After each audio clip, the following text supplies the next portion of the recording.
and many oftentimes companies are the result of efforts to solve adoption problem. We need to implement certain technology, then we create a company that is, with people that are able to operate in this technology. Okay, so both through learning by doing, through formal education, through informal on-the-job training.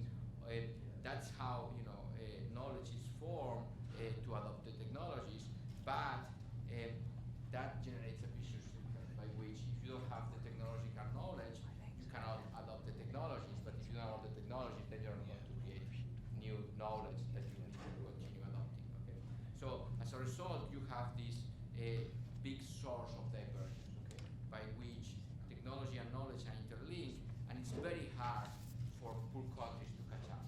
Okay.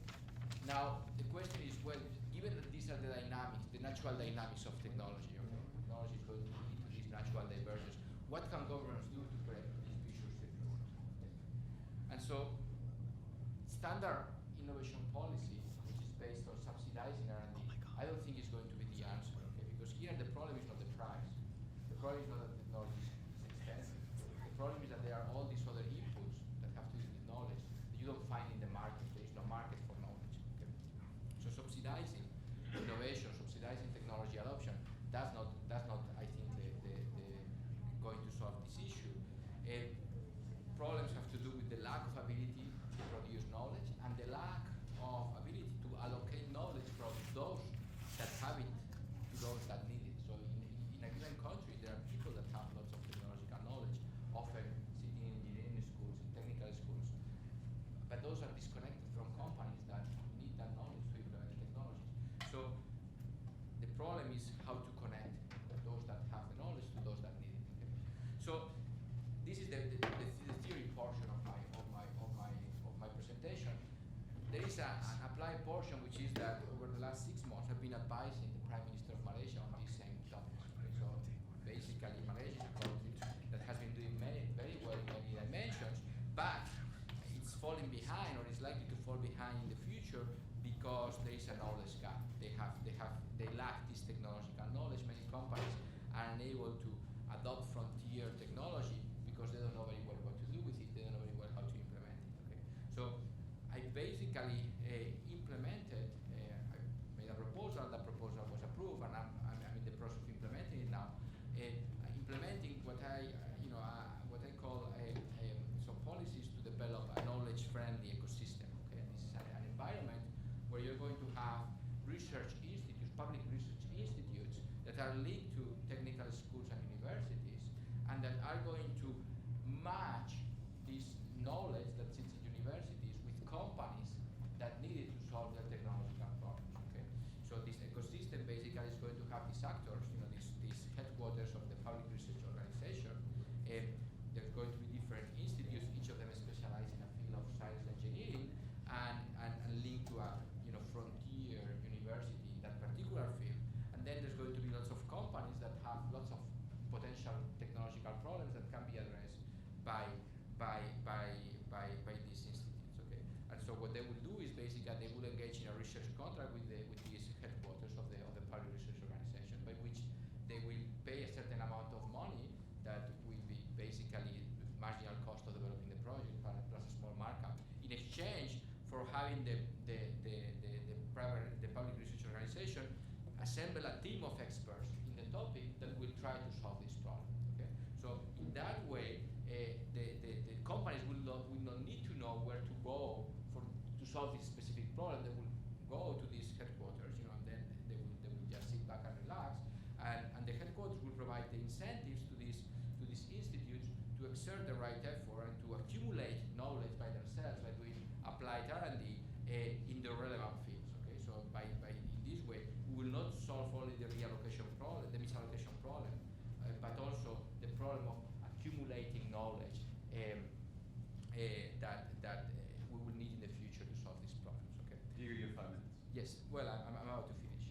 So this again, this solution, this borrows from the innovation system that Fraunhofer has implemented in Germany.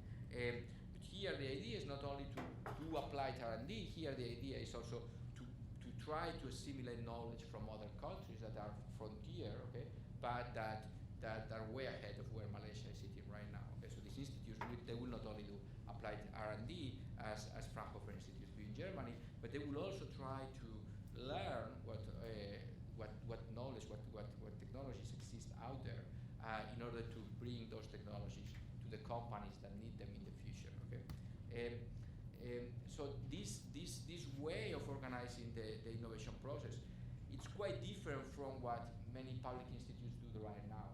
Right now, the way they try to market their knowledge is by developing new products. So they try to substitute private companies by trying to package their knowledge in the form of product development. Okay.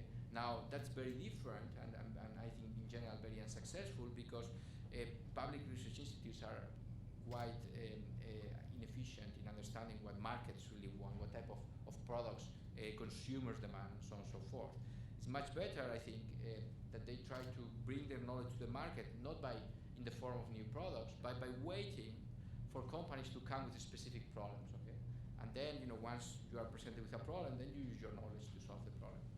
Anyway, so that's the solution that we are implementing there, and I think that this solution addresses the fundamental problems that I presented before, because the way I've designed it, on the one hand, so we will create what I call this knowledge-friendly ecosystem. Okay, on the one hand, it will allocate the knowledge from the pockets in societies where it sits to the companies that need it. So it will solve the misallocation problem. And on the other, it would also produce a significant chunk of applied technological knowledge that we can use later on to feed in the institutes and to solve the problems that specific companies present. So to conclude, I think that developing countries can catch up, but that technological catch up requires to break the natural dynamics that technology diffusion involves. Okay, and those natural dynamics are geared towards divergence. They are not geared towards convergence. Okay, and so those to break those dynamics, it requires some decisive action by governments. But this action doesn't take the form of just subsidizing R&D. It's not a matter of the price. It requires the government to be directly involved in conducting innovation. Okay, not any innovation, a particular type of innovation, applied R&D, which is where typically countries have a knowledge gap, and to provide an organization where the incentives are particularly crafted. Okay, so just to give you a quick note, when Fraunhofer was created in Germany in 1949, for 30 years it was a very inefficient organization. It worked very, very badly. At one point, the president changed slightly the incentives that he was providing to the institutes, and that from that moment on, the organization took off. Okay, so the details of how you design these organizations are critical. I think innovation policy cannot be just a matter of how much we subsidize it. It's about thinking more carefully about the knowledge production systems and how we can facilitate the accumulation and diffusion of knowledge in societies. Thank you.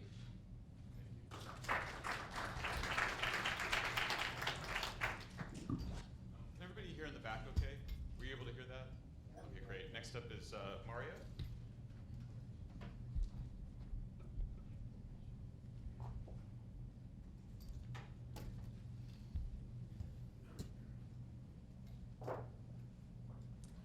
Sorry, I'm not sure how to actually take this off. Sure. Thanks. Fantastic, thank you.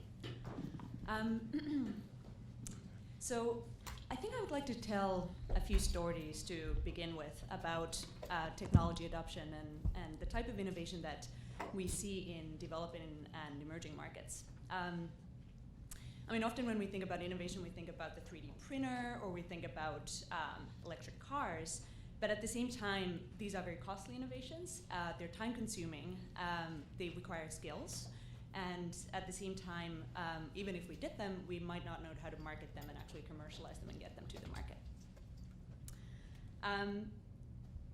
Only 7% of arable land in Africa is irrigated. in comparison to the 40% of Asia. And barely 3.7% of that land is actually irrigated in sub-Saharan Africa alone. One day in Western Ethiopia, Eleni Gable-Mardren, who'd been conducting a survey of around 12 grain markets in Ethiopia for her doctoral thesis in the United States, watched a grain trader called Abdu haggle with the farmers who were selling their few bags of grain on a local market, and watching some rural traders who were coming by truck from the weekly markets nearby. Sacks of maize, sorghum, wheat, and barley were piled high behind the trader, while the trader in front weighed all his sales and purchases on an old Italian-made scale. Eleni was curious, how did these products get to the market, and how did he actually get access to them? And Abdu told stories about having to travel for about 2 weeks to the source of the grains, often stalled on way, and once he got to the location, being refused to settle the deal, and being claimed that the quality of products were particularly poor. Eleni researched this further, and she found that actually 67% of traders regularly suggested of contract breaches, and only about 4% had actually resources to legal measures to resolve these disputes. There were lacks of standards and other issues like that. She was curious as to what could be done about this, and in 2005, with the support of the government of Ethiopia, she was invited to lead the effort to build the Ethiopia Commodity Exchange. The exchange was built as a public-private collaboration with the government as guarantor, with multiple investors and the traders as members themselves. How it worked was interesting. There was a number of months of work that went into setting the exchange up, and technology played a large part. IT developers, finance experts, and others were part of it. Basically, the way in which the exchange worked when it was set up was that the grains and the products were deposited in the commodity exchange warehouse, with an electronic warehouse receipt issued to each of the depositors or their representatives. Whilst in these warehouses, the products were graded and they were evaluated. And finally, once the deal was made, the exchange actually credited the seller's account and transferred the commodity title to the buyer. The digitization of this commodity exchange is actually only one of these examples of the ways in which digitization is actually transforming a number of industries across developing market economies. There are a number of others. You can read about this exchange, for instance, in a case study by Probst and Sattler, which was from the University of Geneva, called Planted Seeds of Change. But another one that I wanted to mention is the speed at which stock exchanges across emerging market and frontier market economies are being digitized. There, of course, the development of local capital markets is a major opportunity for a number of developing economies after the global financial crisis, where you still have relatively high cost of capital, especially for small and medium-sized enterprise in these economies, and access to both debt and equity funding is relatively complicated. As economies from Kenya, where there are great examples of automated trading systems, to Namibia, to Nigeria, to regional economies in Eastern Europe and elsewhere, develop these automated payment or trading systems. There's real opportunity across the economy for further liquidity. And of course, this is something that we see represented in figures all around. Challenges remain, and this is something that Diego, of course, picked up already. Skills challenges, for instance, for the end user, for the trader, you can imagine the steep learning curve of actually trying to adopt and learn these technologies, whilst at the same time, there are pressures on time and pressures on your trade that you're trying to make trade on your market. But I picked these two examples for the reason that I wanted to understand what type of innovation and what type of productivity gains we're actually getting from this process of digitalization in developing economies. And by digitalization, I mean the mass adoption of connected digital services by consumers, enterprises, and governments, and the way in which they now are starting to build these cross-industry platforms for potentially increasing competitiveness. For instance, the Harvard professor Clayton Christensen has conceptualized this type of process of innovation as disruptive innovation. And this is basically a process of innovation where a product or service takes root initially in simple applications at the bottom of the market and then relentlessly moves up the market, eventually displacing established ways of doing things and also the competitors at the top over there. I think these are the digitalization processes that I discussed. The two stories are great examples of that. But to step back to our panel, I mean, are we actually seeing any real productivity gains from the digitalization? Number of developing and frontier market economies still have low internet penetration numbers, even though we know that the rate of GDP actually increases at relatively higher rate from the introduction of digitalization into a number of industries and economies, but still the rates are relatively low. And the jury's out.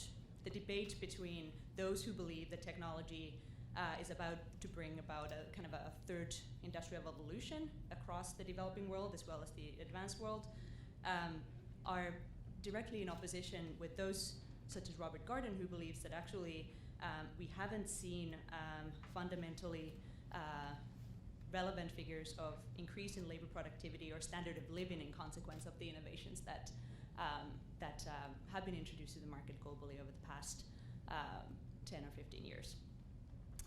But when you look at digitalization and what it does for a number of industries, it's not so much about the multi-factor productivity or the labor gains as it is about what happens and how these ICTs are introduced and what they mean for the particular growth opportunities in the industries. And this is something that that number of developing economies have experimented with quite interestingly. The exchange examples were one example of this, but there are others. When you think about how mobile payment systems have been transformed, of course, M-Pesa in Kenya is one great example of this, but we also see government e-services being modernized, access to various services being highly raised due to the introduction of digitalization. And when you look at some of the global figures, the global adoption of ICTs have leveraged countries' relative endowments and input costs on a global scale. And so the implication of the introduction of ITCs and then how they're introduced to the various different production processes really has to do with how developing economies are able to respond to competition that is both horizontal, so it's between firms and it's between economies, but also vertical, very importantly vertical, in that it's about introducing more and more sophisticated products in whatever market you're operating in. And here, once more, I'll cite a Harvard professor, Ricardo Hausmann, has done interesting work to understand where the possibilities for this high value adding introduction of more sophisticated products to the market might come from. And he argues with his work with Cesar Hidalgo on economic complexity that it is really in those intersections and in the attempt to foster interconnections between already relatively similar economic activities across various different industries that the opportunities for producing more sophisticated products and services lie. And this is interesting, I think, when you think about the Eleni example of the Ethiopia commodity exchange, or when you think about the introduction of digitalization across different industries in developing economies, even though these are obviously only one of two examples, but there are many others, and there are many other counter-arguments, I'm sure, and we'll be able to discuss that. But when you think about this, that's what digitalization effectively does, is that it builds on those already potentially good linkages between similar economic activities across manufacturing, services, across various different economic activities in the economy, and introduces a level of high value addedness or sophistication to them. I think I would leave it there. Oh, okay. Oh, I think actually I would probably want to leave it there, and maybe talk about some of the policy issues afterward. I also should have said actually in the beginning that that the views that I represented here should be attributed to myself, and I would appreciate that. Thank you.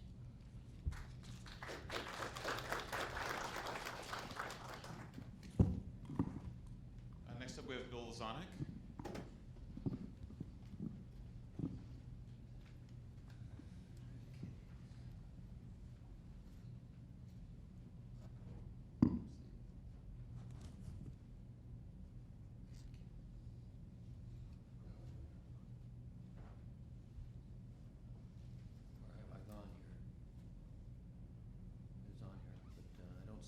See it.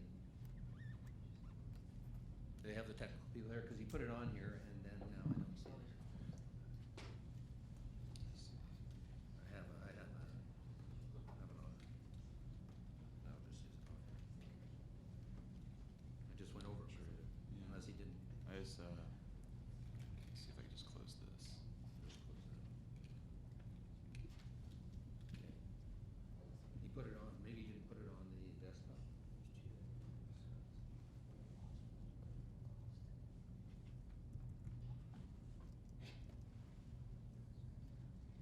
It's not that one. Wait, hold on.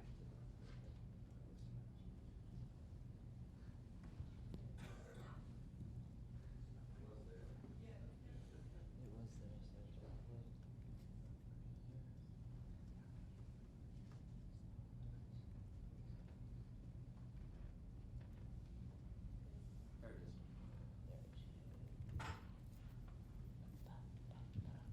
All right, thanks. Sorry about that. Okay. All right. Well, given the focus of this session, I'm going to talk about a developing country first, the world's most dynamic developing country, but I'll only spend about 2 minutes on it. This is China. These are data from imports into the United States of advanced technology products from China. And you can see the change that has occurred over the last decade or so. And actually, if you look at all these countries, you've got to dig below these data because you can't really tell that much from the trade data of what's going on. In the Chinese case, there's a lot of trade that's going on through global value chains, companies investing, let's say, in the United States, in China, re-importing into the United States.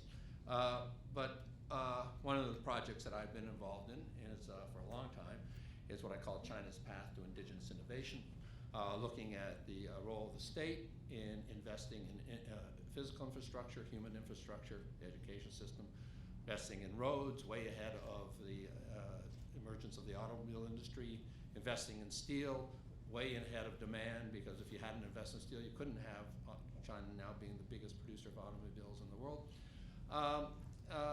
That's the first step. The second step is getting the technology. So there's different ways in which technology has been transferred to China. From 1985, the Chinese have had a policy called trading markets for technology. The markets actually weren't there yet, but Volkswagen was the first one to come in the auto industry and said, okay, we want to have access to those markets. General Motors didn't come in until 1999, although it's now the biggest producer of automobiles in China, although none of the cars are actually General Motors cars, but that's another story. The other modes of technology transfer are through being involved in global value chains, which China is very much involved in, and moving up those value chains. And by the way, when you look at the categories of advanced technology products underlying those figures, 90% of China's imports from China into the United States are in the information and communication technology industry. So there's digitization. Other categories are life sciences, weapons, nuclear, flexible manufacturing. But 60% of all United States imports in ICT are from China now. And the third mode of technology transfer, which comes later on, which is very important, is returnees, people who have gotten experience in the United States and education experience and come back. The third stage is Indigenous Innovation. Actually, in 2006, the Ministry of Science and Technology in China made this central to its medium long-term plan. Actually, I started doing work on this in the early 90s with a Chinese student at Harvard, named Qivin Liu, who wrote a pioneering book on this, came out in 2000. Right now, there aren't that many companies that are global world players that are indigenous, but the most important one by far is Huawei technology. The second most important one is Lenovo. Huawei is probably the most sophisticated communication technology company in the world. The other one is Ericsson, which I've done a lot of work on. Now that will take me to the next stage, which is looking at what I really want to talk about is an undeveloping country, the most important example of undeveloping country in the world, and that's the United States. Okay, and what is, first of all, characteristic about, and I've been doing a lot of comparative work on the information communication technology industry, Ericsson and Huawei being at the top of the pile in the most sophisticated technologies, they're two of the most unfinancialized companies in the world in technology. Now, here's the macro picture, and I'm going to go then to the micro picture and back to the macro picture and what I have to say in the next few minutes. Okay, the macro picture is that you had a trend toward more equality in the United States, rising standards of living, good middle class jobs in the period after the decades after World War II. That's been documented in many ways in many places, and this is one way of seeing it, of wages tracking productivity. I attributed this to major corporations having essentially permanent employment. Employing people, white-collar workers, blue-collar workers, and keeping them employed, passing on profits in terms of higher wages. More profits would result because you'd have experienced, hardworking, loyal employees there, and those companies grew, the economy grew. In technology fields, you had deep expertise in companies, in R&D labs, et cetera. The world changed in the 1980s. I wrote a book on this called Sustainable Prosperity in the New Economy, which was on transition from the old economy to what I call the new economy business model, away from the notion of the organization man, who was actually a white male predominantly in the old system, so there were some shortcomings of that system, to the notion, well, go find yourself a job. And a lot of this had to do with the nature of startups in Silicon Valley that were commercializing a lot of the technologies that came out of government spending in the post-World War II period, the military-industrial complex, plus these research labs of large corporations. And actually one of the problems that you had in the late 80s and early 90s, you saw it really by about the mid-90s, was the collapse of the old research labs, because people just started leaving, going to startups where they could get stock options. If the company went public, they could do very well. And at that time, there was plenty of demand for high-tech people. There still is in some areas, but in other areas, particularly when you get in their 40s and 50s, they're not. Okay, so I have a story that I'm just going to give you part of the picture of this gap between productivity and wages, which I attribute to the financialization of large corporations, shareholder value ideology, focusing on getting their stock price up, and ultimately these corporations fund the stock market. The stock market does not fund them. And here, there's our Federal Reserve Fund, Federal Reserve Flow Fund data, which show this, that since the mid-1980s, the net equity issues, the blue line for non-financial companies has been negative and wildly negative over the last decade. The average is actually $376 billion over the decade 2004-2013 per year negative money that's going out to the market relative. Its net equity issues, mostly buybacks of stock, as net of issues of stock and retiring and basically issues of new stock. The $4 trillion has been wasted on buybacks by S&P 500 companies. So the last session that you were at, the plenary, which was on startups, speculation, et cetera. This amount of money that is going out of companies that could have been invested in companies, where I'll argue that actually the job of people running those companies to figure out how to invest it, has just gone out into the stock market, and in my view has been totally wasted, and in fact is much more than that. It's a manipulation of the market. Okay, here are these data, gross buybacks and dividends, so the distributions of major companies to shareholders, and we took 251 companies that were in the S&P 500 index in January of 2013, traced them back to 1981. And you can see that at the beginning of the period, stock buybacks are minimal. Dividends are the way in which you distribute cash to shareholders. And the debate at that time, coming into the 1980s, was how much dividends can you afford to give to shareholders and still have enough to reinvest in the company, and still have enough to maintain your organization and get into new technologies, new businesses, et cetera. That debate largely disappeared by the late 1980s. I saw this happen when I was involved at Harvard Business School. I saw it happen within a couple years, before and after Michael Jensen was hired in 1985. Before that time, the view of investing in the future was dominant. One of the classic articles, Hayes and Abernathy in 1980. These were technology management people at Harvard who were already saying, well, the bean counters are up there and they're not investing enough. All that stuff went by the board once Jensen got there in 1985. I saw it happen by 87, 88. Everything was shareholder value. Now there's something reinforcing that, as all the MBAs, or a lot of them, were starting to go to Wall Street and trying to make a lot of money very quickly. Okay, this was aided and abetted, I won't go into all the story here, but I'm doing a lot of research on this, by the change in the regulatory environment, and particularly the change in the SEC. And basically, under this Rule 10b-18, the SEC in 1982, this was purely a matter of Reaganomics, of bringing into the SEC, which is a regulatory body, the notion that you shouldn't regulate the stock market. They basically said to companies, do as much buybacks as you want, and we won't charge you with manipulation. There's a bigger story there, but won't go into it now. Now, to get at this issue of what difference does it make? I mean, does it really matter? Well, I just have this, the data on the top 10 repurchasers over this last decade, or we don't have the 2013 data yet. And basically, you can see it's big.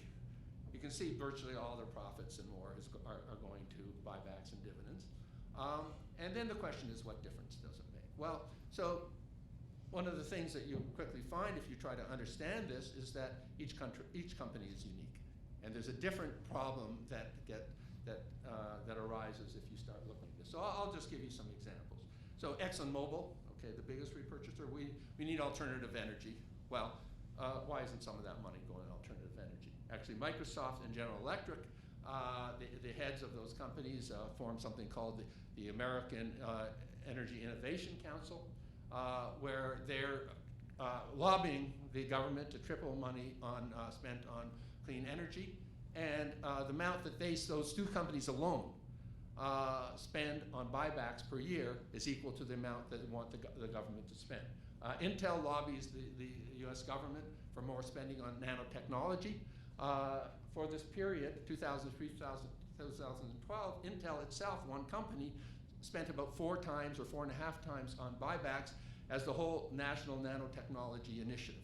So this is a gross misallocation of resources. Pfizer, which now does not have much innovative capabilities, like a lot of the other drug companies are doing the same thing. They get double the drug prices in the United States you get anywhere else in the world. When this has been challenged once in a while in Congress, they say, well, we do all our research here, so we need to have high drug prices. All that the people who are questioning the drug prices need to look at is what they're doing with their profits. Basically, Americans are paying high drug prices to support companies getting their stock price up. And ultimately what that does is it shows up in executive pay. The paper written for this conference, I go through all the different reasons that companies give, or executives often give, for doing buybacks. When you come down to it, they don't hold water. There's only one that holds water, is they have their stock-based pay. And that is very important to them, and it's very beneficial to them. They are fortified in this or legitimized in this by shareholder value ideology that is out there saying that the only people in the economy who take risks are shareholders. Everybody else gets paid a market-determined return for the productivity. It's just not true. When you heard Mariano Mazzucato's talk, which is based on a lot of work that I've done with her, and she's done with some of the people who work with me, on the government as a risk taker. And the government needs to get its return. And when these same executives who are getting this high pay are out there lobbying for lower tax rates, or saying to the government, and the same people that say Jeffrey Immelt at General Electric who's lobbying for more alternative energy is also lobbying for lower corporate and personal tax rates at the same time. They're basically trying to take away something that taxpayers paid for and not getting the return. Workers, when workers go and work in a company, in a good company, you don't want to just pay them for what they're getting paid today. You want them to be thinking about their careers, about getting their returns over a period of time. And that's actually what I showed you at the macro level is what higher standard of living, that's where it comes from. And so they are putting their time and effort into the capabilities of this company, which are often cumulative, collective, with the notion of getting a return in the future. So there's a risk there. And when those people get laid off in their 40s and 50s, which is a mass phenomenon in the United States, then somehow they don't get that return and someone else is getting it. Someone else is basically eating their lunch. And I would say a lot of that is going on. Now, in terms of the executive pay, first of all, in real terms, for these 500, it was about 3 times as high now, or in the last decade, as it was in the early 1990s when it was already seen as excessive.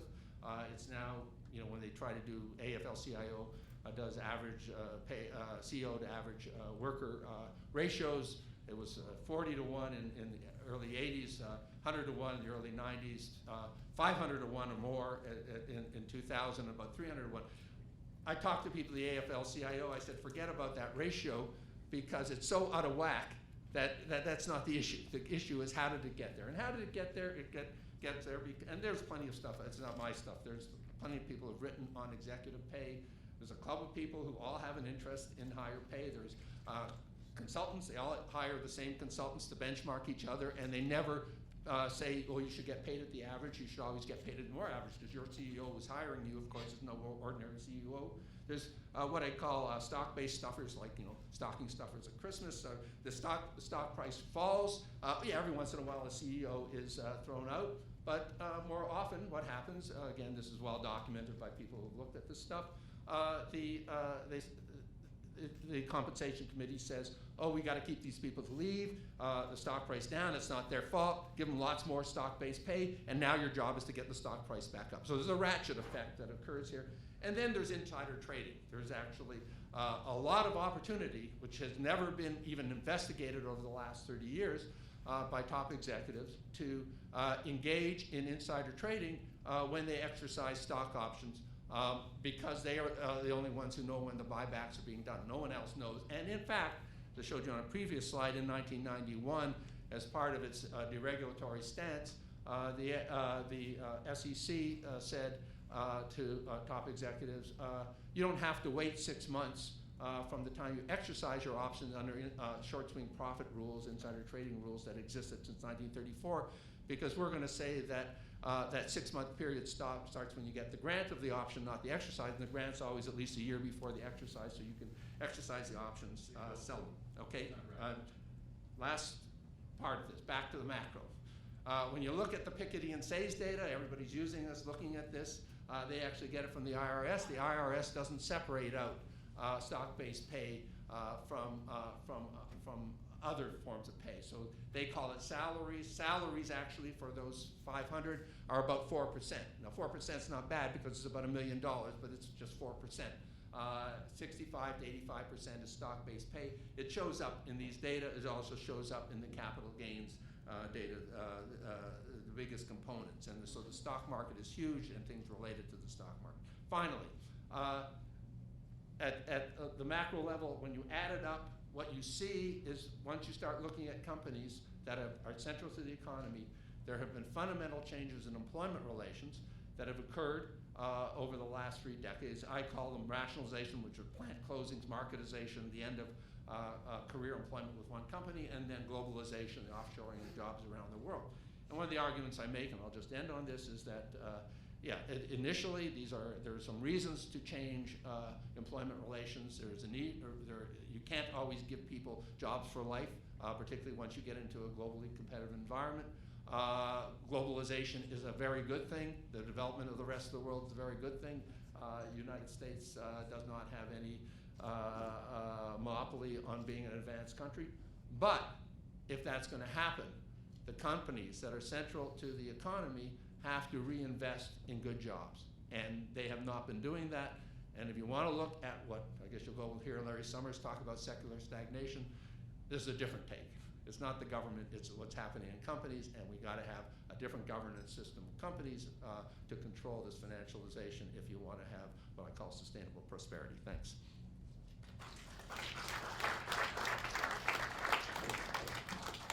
Great, next up is Lisa de Propries.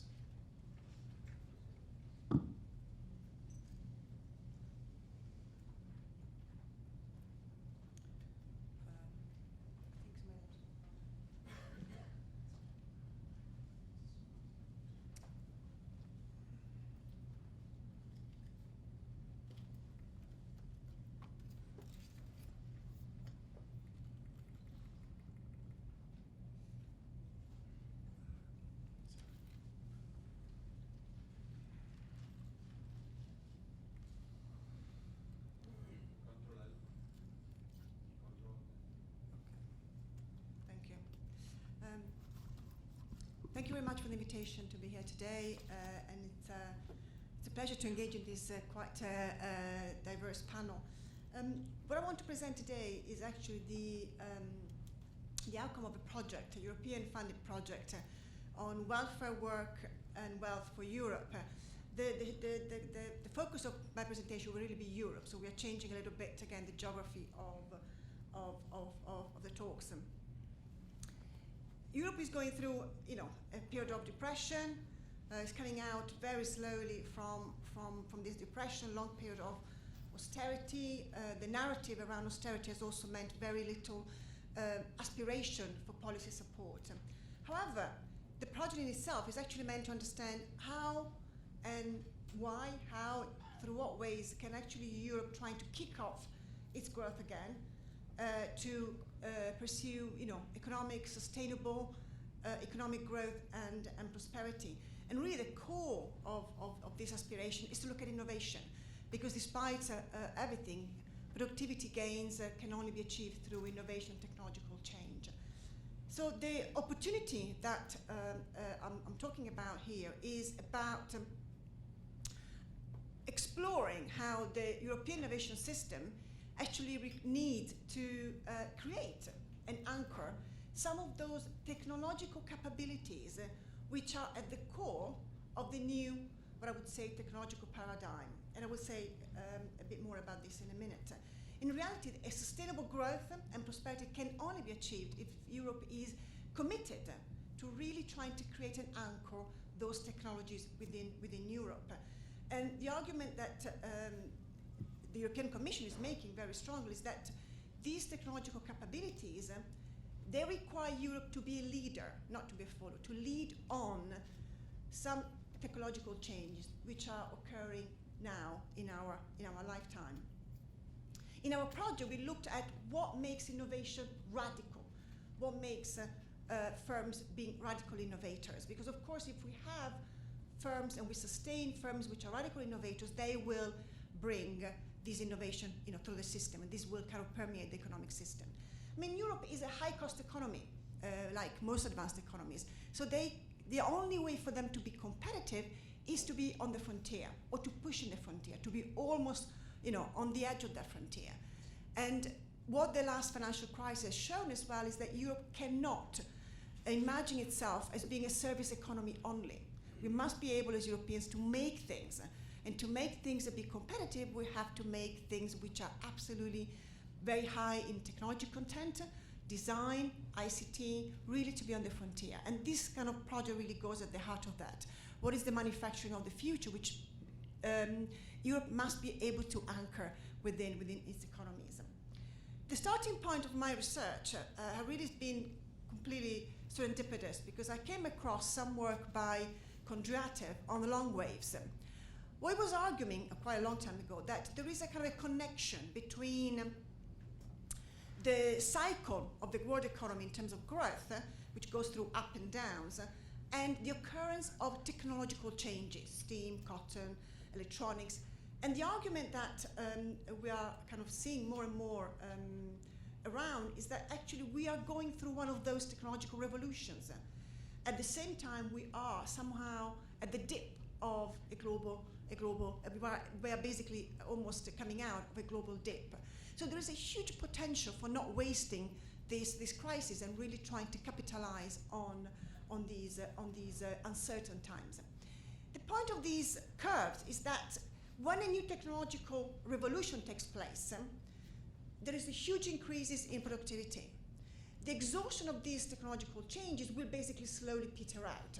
As they peter out, you'll have progressively that the economy is slowing down up to a point of a recession. So now we are at a point where there are huge technological changes taking place. And the challenge for Europe is to be able to be at the forefront of those technological changes. Some of these changes are actually coming about because there are new societal needs. Energy, pollution, aging, urban congestion, all these are actually areas where there is already a market. But sometimes firms are not actually seeing those markets yet in terms of profit-making markets. And that's why there's a very important role to be played between the aspiration of policy to show these important outlets for technology, but also to be able business to see themselves where is their niche for them to be positioning. There are new technologies coming about, and I will say about this in a moment, but these new technologies actually are very much creating new industries. And biotech, new materials, digital, we talk about digital today. Digital is actually a very, very broad and fast-moving industry with a very short cycle. And what's happening now is that somehow these industries, these technologies are not only creating new industries, but they are also upgrading existing industries. Because of course Europe has been manufacturing based for a long time. And the only way to really maintain the manufacturing edge is to, yes, anchor new technologies and new sectors, but also to use those technologies to upgrade existing ones. What we did in this project was to basically use the European patent database from 1996 to 2006, and we want to understand what was driving radical innovation, what was driving patents which were seen to be original. So we calculated the originality patents, the originality index of patents, and we're trying to understand what drives the originality of these patents, how is radical innovation coming about. And most of the debate in Europe about technological change pivots around the idea of key enabling technologies. These are one of the foundations of spillovers effect, which will create intra-sectorial technological spillovers. These are technologies which tend to apply and permeate different sectors to enable them to further innovate. And what we looked at is we found that some of these technologies actually are not only enabling other sectors to be innovative, but they are actually enabling different technological sectors, so technology which are distant, to talk to each other, to create a new, much more radical, much more path-breaking innovations. And we call these key enabling and bridge technologies.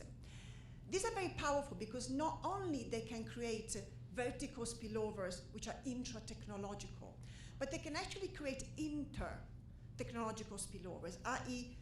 They can make distant, technologically, cognitively, disciplinarily distant technologies talk to each other, create a common ground, and then therefore create a much more path-breaking innovation because they're taking bits of knowledge from very distant technologies.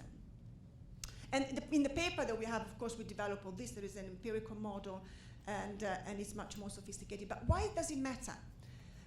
Actually, before that, we actually looked to which are these key enabling and bridging technologies. Because what this is telling us is that these technologies will create vertical and horizontal spillover effects. If you kind of, as Europe, anchor these technologies within your European innovation system, you'll be able to really propagate radical innovation across a number of sectors because these technologies have this kind of impact.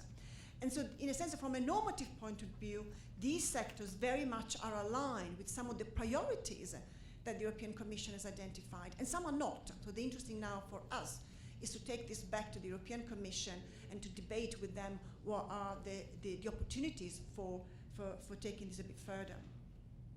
So why does it matter? Why do these caps matter? We know already that key enabling technologies are very important. A lot of debate has been developed around these already.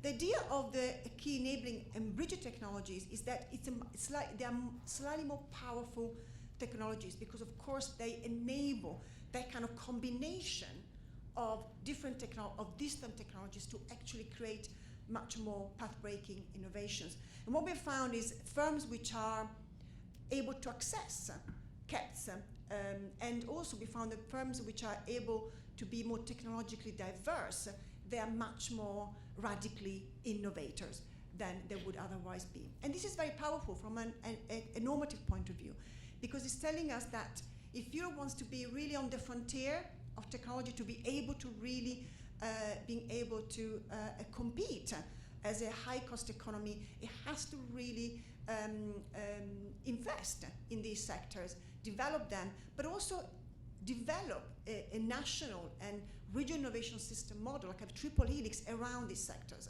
Because also what we found is that who is actually actively playing a role in developing these CAPS?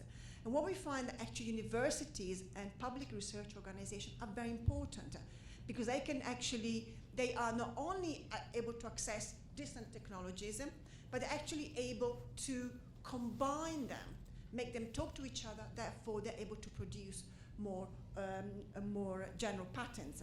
I want to conclude with a couple of examples. In 2011, PwC published a report where it was trying to kind of a bit of a foresight analysis, looking at where the main European cluster will go between now and 2040. And for example, their argument was that by 2040, the auto assembly clusters will move to China. And my response to that would have been, well, probably that might be the case, we don't know, but what cars will they produce? And Europe should be concerned with that kind of a question. What kind of cars they will be producing? We should be able to do those. That's where our skills, that's where our competitive advantage should lie, in actually the innovation, the technology that lies at the base of these fundamental questions for maybe the products of the future. Finally, I've done some work with the Swedish Innovation Ministry, and they are incredibly forward-looking and very proactive. And they, for example, have a very interesting innovation policy that looks at trying to reinvent what for them is like basic natural resources, like wood. And they've got natural kind of historical industries around wood, textile, and paper. And they're actually hugely investing in these industries, but reinventing them completely. So, for example, from wood, they are really creating biorefinery, fuel. From paper, they are investing into paper printing. And what's happening is that with very little money, because of course money is very tight in Europe at the moment, but the vision that they are giving to businesses as to where technologies will go, where are these sectors going in the next 40, 50 years, enables the sharing of risk that Mariana was talking about yesterday. So policy, even if with little money, has to be visionary, has to be aspirational, and has to be able to pave the way for businesses to then see the business opportunities. I think it would be a terrible mistake to expect businesses to take more risks than they actually are supposed to be taking as being profit maximizers. So the important is actually to recognize the role of policy, the role of universities, and the role of businesses, but not to mix up their different roles in the process of innovation. Thank you.